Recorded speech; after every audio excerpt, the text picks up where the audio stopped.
Hello and welcome to another day in the arena, but it is not just another day. I had to do something I've never done before, which is I had to stop what I was doing in just a regular game, just a game I was playing for myself. No sword can pierce my scales.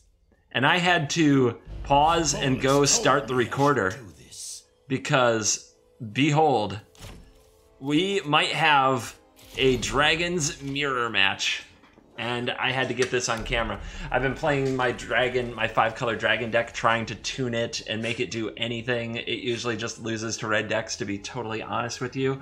But all of a sudden, I played against a like-minded mage who also wants to play the dragons. So I had to stop and hit record, and hopefully we get a good game out of this that you will enjoy. Opponent doing nothing, though, on that turn.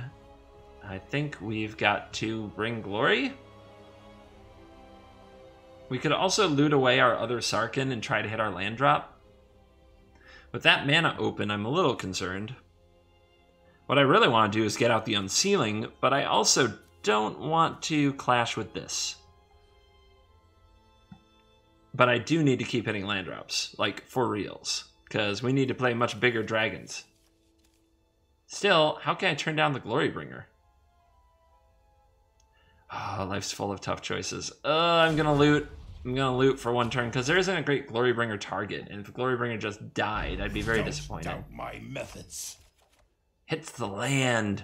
All right, so we nail that. We say dragon. Hello, and we could jam the Unsealing. Ooh, that's really good if our opponent plays a Glorybringer or something like that. Oh yes, let's set up all the pieces.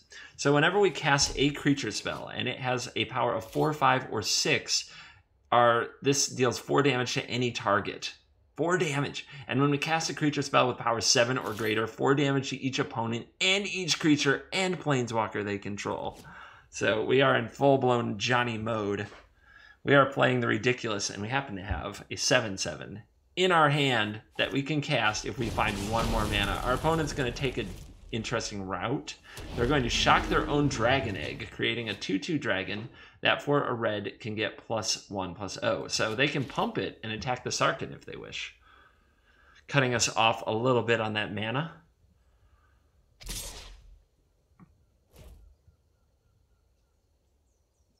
And here come the pumps.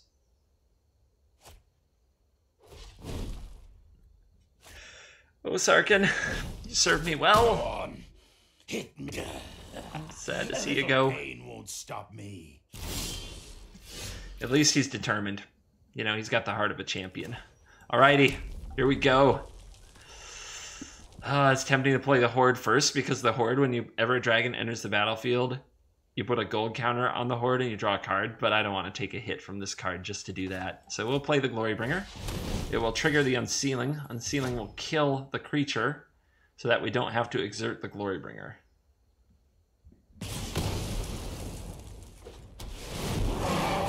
Breathing fire! Go, dragon, go!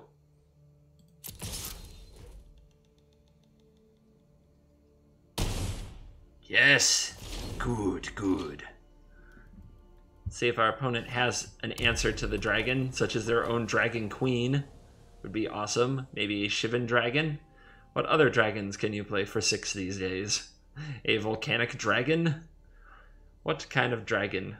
Maybe they're just going to Banefire my dragon. I lost my Glorybringer. Sadness. But land off the top lets me do what? Palladiumor's the Ruiner. A Flying Vigilance Trample has hexproof if it hasn't dealt damage yet. We can produce a white mana off our unclaimed territory. We can produce a green mana off our Aether Hub. And our opponent will not be Banefiring this. Plus we do 4 damage to them with the Sarkin's Unsealing. Let's see. So we have black, white. We're still going to need another colored mana source. And I guess Dragon's Horde can do that job to play Chromium in the near future. But we can definitely go for the Palladiumors right now. So add 1 mana. It can be green or white. We're going to pick green. They say something about the store being offline. I hope that means the game isn't offline. I would hate to lose a match against a fellow Dragon Mage. Boom!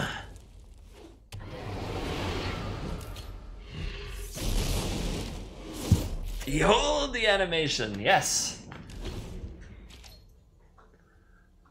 Vigilance and trample, and a total boss. Hexproof until it has dealt damage. So if our opponent wants to kill it, they have to take a hit in the face first.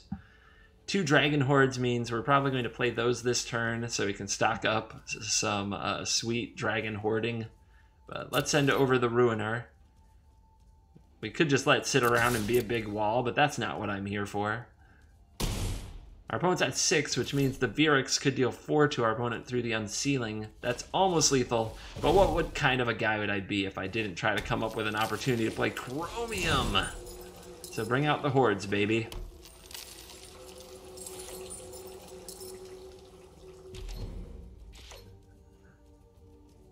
Hitman, what have you got there?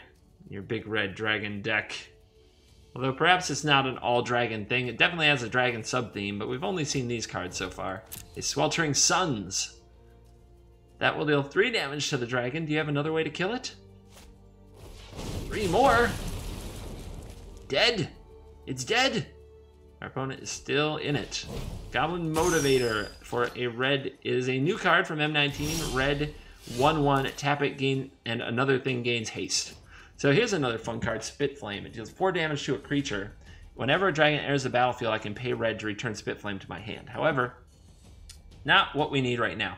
Right now we have lethal on board if we cast Virix Bladewing with Kicker, because actually no we don't. This says when you cast a creature spell, not when it enters the battlefield. So that won't do it. So in that case, we may as well save the great Chromium the Mutable, who has Flash, which means we can play it whenever we want to. So we can play it on our opponent's turn and get the Sarkhan's Unsealing triggered, 4 damage to our opponent and each creature they control on their turn. So let's do it. It's gonna be lit. It's gonna be great. Opponent is running clock. They've got probably another shock, something like that in their hand.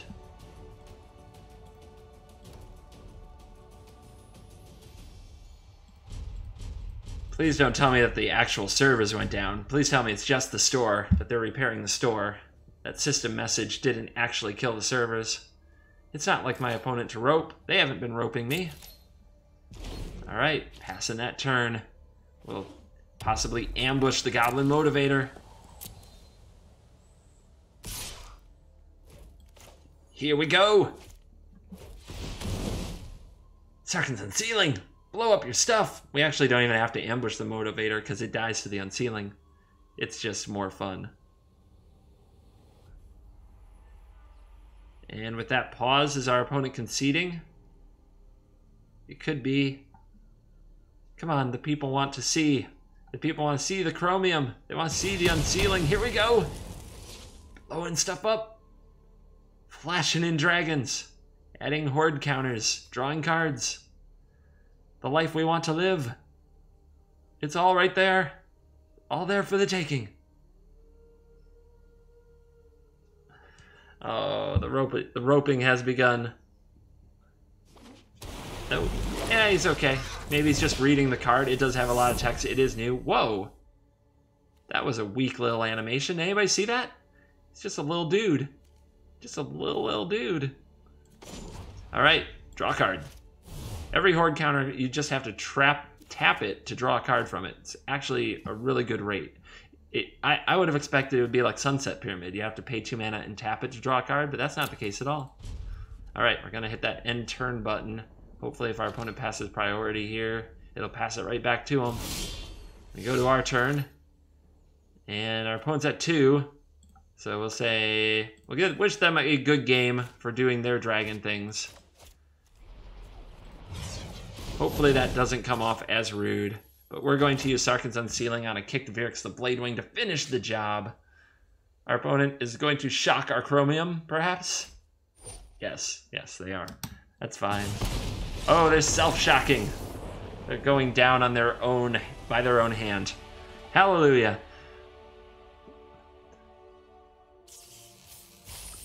Well, I'm going to save the deck tech and everything else for this dragon's deck for another video. For now, enjoy this appetizer of 5-color dragons. Thank you very much for watching. Stay tuned to the channel. Like, subscribe. I will see you later.